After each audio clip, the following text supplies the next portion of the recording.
నమస్కారం. సుప్రభాత ఘంటారావానికి స్వాగతం. ముందుగా ప్రధానాంశాలు. రాష్ట్రంలో పెట్టుబడులు పెడితే లాభాలు గ్యారంటీ అన్న సీఎం. ఫ్యూచర్ సిటీకి ఫార్చ్యూన్ 500 కంపెనీలను తేవడమే లక్ష్యమని వెల్లడి. ప్రాజెక్టులకు కొనసాగుతున్న వరద ఉధృతి. భద్రాచలం వద్ద ఉగ్రరూపు దాల్చిన గోదావరి.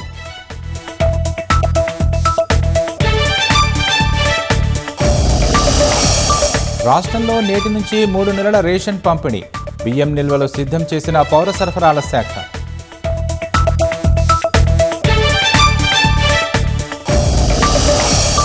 విద్యార్థుల సర్టిఫికెట్లు కాలేజీలు ఉంచుకోవడం కుదరదన్న హైకోర్టు. ఫీజు బకాయిలను చట్టబద్ధంగా వసూలు చేసుకోవాలని స్పష్టీకరణ. జంతర్ మంతర్ ఆందోళనల్లో తన తల్లిని దూషించారన్న మోదీ.